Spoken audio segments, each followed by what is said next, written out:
బాగున్నారా? ఎక్కడికి వెళ్తున్నారు? చాలా హ్యాపీ జర్నీ సార్. ఆ దేవుడు మిమ్మల్ని చల్లంగా చూడును గాక. హల్లెలూయా, ఆమేన్. ఒకసారి జై శ్రీరామ్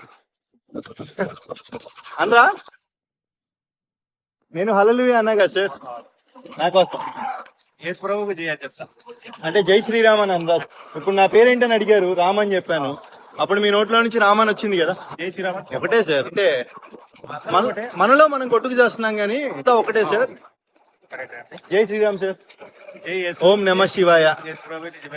హల్లెలూయా, అల్లాహు అక్బర్. ఓకేనా సార్? అన్ని మతాలకు గౌరవం ఇచ్చే మతం హైందవ మతం. Okay sir, happy journey. నా దారిన నేను సైకిల్ దొక్కుంటా వెళ్తుంటే ఆయన వచ్చేసి ఈ మతంలోకి మారమ్మా, ఆ మతంలోకి మారమ్మా అంటున్నాడు. అసలు దానివల్ల ఉపయోగం ఏంటో నాకు అర్థం కావట్లేదండి. మత గొడవలు ఎందుకైనా వస్తుందని అనిపిస్తుంది. నేను అప్పటికే ఆయన మతానికి రెస్పెక్ట్ ఇచ్చి ఆమెన్ అన్నాను, అల్లాహు అక్బర్ అన్నాను. రీసెంట్గా ఒక మసీదులోకి కూడా వెళ్ళాను. సింగపూర్లో ఉన్నప్పుడు కొన్ని చర్చిల్లో కూడా వెళ్ళాను. అన్ని మతాలకి గౌరవం ఇస్తున్నాను. చెప్పాను జై శ్రీరామ్ అనండి సార్ అన్న, జస్ట్ అనను కూడా అనలేదు.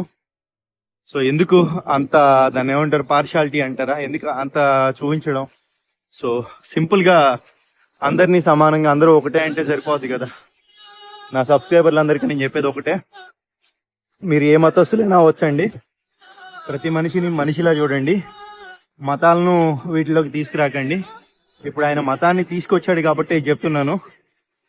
ఈ చేయి కోసినా ఈ చేతిలో ఉండే రక్తం ఎరుపే, మీ చేయి కోసినా మీకైనా అంతే, నాకైనా అంతే. మనమంతా ఒకటే. కానీ మనం పెట్టుకున్న ఈ మతాలు, గొడవలు అవన్నీ, కానీ అది మాత్రం నాకు నచ్చలేదండి.